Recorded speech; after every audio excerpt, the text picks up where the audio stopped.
नमस्कार साथियों, मेरा नाम मोहन सोनी है। यहाँ पर मैं आपको चर्चा करने के लिए जा रहा हूँ कि जो साइकोलॉजी मनोविज्ञान का एक बहुत अच्छा टॉपिक है, उस टॉपिक का नाम आपका है व्यक्तित्व यानी कि पर्सनालिटी। एक एक करके मैं सारी की सारी चीज़ें देखूंगा। उससे पहले मैं थोड़ा सा अपना इंट्रो दे देता हूं कि मेरा नाम मोहन सोनी है और मैं लगभग 5 साल से साइकोलॉजी विषय को ऑनलाइन और ऑफलाइन मोड पर पढ़ाता हूं। ऑनलाइन में भारत का सबसे बड़ा लर्निंग प्लेटफॉर्म आपका है अनअकैडमी, वहाँ पर मेरा लेक्चर लगता है अनअकैडमी प्लस पर। और ऑफलाइन में मेरा यहाँ पर यूजीसी के द्वारा ए ग्रेड प्राप्त आपका विश्वविद्यालय वो डिग्री कॉलेज है वंशीधर डिग्री कॉलेज, जहाँ पर मैं पिछले 2 साल से एज आ असिस्टेंट प्रोफेसर के तौर पर एमएड और पीजीटी वाले बच्चों को मैं साइकोलॉजी विषय पढ़ाता हूँ। आइएगा इस टॉपिक को जल्दी से हम लोग देखते हैं थोड़ा सा संक्षिप्त में कि व्यक्तित्व आपका क्या है। व्यक्तित्व का मतलब होता है आपका पर्सनालिटी, यानी कि पर्सनालिटी जो शब्द आपका है, ये पर्सनालिटी शब्द तो है ना, यह तो अंग्रेजों के द्वारा दिया गया, यह आपका ब्रिटिश के द्वारा दिया गया, लेकिन ये जो पर्सनालिटी शब्द है ना, यह आपका लैटिन भाषा के पर्सोना नामक शब्द से आपका विकसित हुआ है।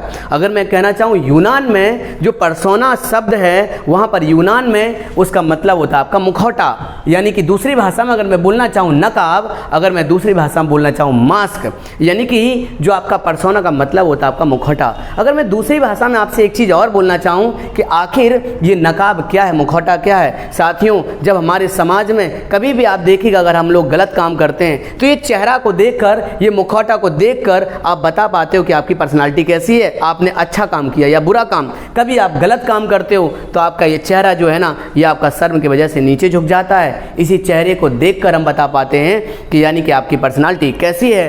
एक चीज़ और ये हो गई। दूसरी चीज़ मैं बोलना चाहूँ कि पर्सनालिटी है तो उसको प्रभावित करने वाले कोई ना कोई कारक आपके होंगे। तो व्यक्तित्व के पर्सनालिटी को प्रभावित करने वाले 2 फैक्टर होते हैं, एक तो आंतरिक कारक, दूसरा आपका बाह्य कारक। आंतरिक कारक में अगर मैं कहना चाहूँ जो आपके आनुवांशिक गुण होते हैं ना, आनुवांशिक गुण वो आपके आंतरिक कारक होते हैं, और जो आपके बाह्य गुण होते हैं वो आपके पर्यावरण कहलाते हैं। क्या? पर्यावरण। अगर मैं आंतरिक कारक में बताऊं तो जैसे कि मानव का रंग, मानव का जो आपका रंग होता है ना, यह आपका आनुवांशिक फैक्टर होता है। यानी कि अगर आपके मम्मी या पापा अगर गोले या काले होंगे तो पक्का उसका बच्चा भी जो है ना वो काला या गोरा पैदा होता है। यानी कि आनुवांशिक फैक्टर यानी कि आंतरिक कारक व्यक्ति के प्रभावित करते हैं किसको? पर्सनालिटी को।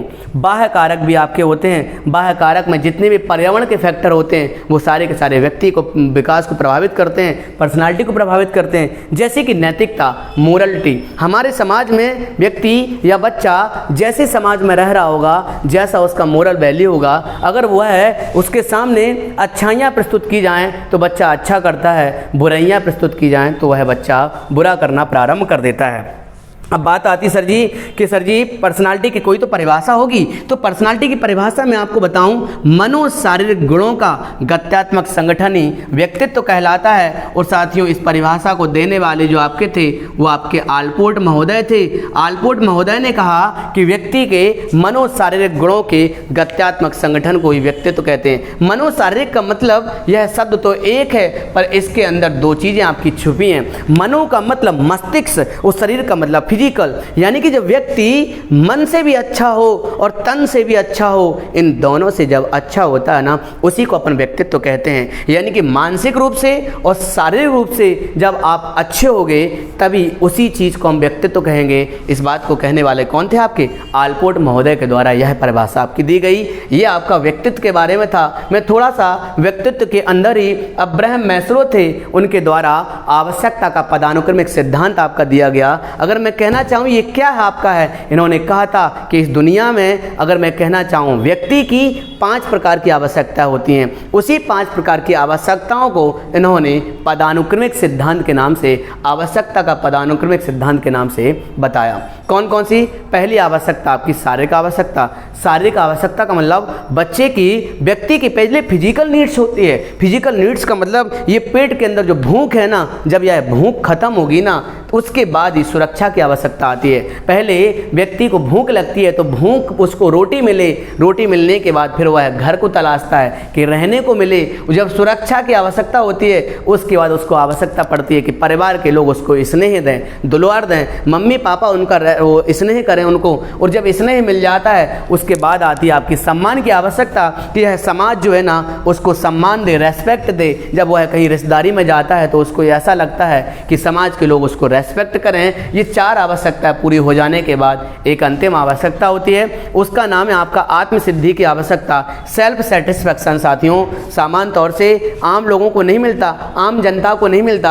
आत्मसिद्धि की आवश्यकता जो पूरी होती है वो आपके अपवाद स्वरूप में महात्मा बुद्ध और महावीर स्वामी जो आपके थे, उन्हीं की ये आवश्यकता पूरी होती है, आम जनता की आवश्यकता पूरी नहीं होती है। यानी कि इस आवश्यकता का मतलब होता है कि समाज से अब मुझे कुछ नहीं चाहिए, इस समाज से, इस दुनिया से मुझे कुछ नहीं चाहिए। तो ऐसा किसके अंदर फीलिंग आएगा? सामान्य लोगों के अंदर तो नहीं आता। सामान्य लोगों के अंदर तो लगा रहता है कि मुझे नया मिले, नया मिले, और भी मिले, और मिले, और मिले, और मिले।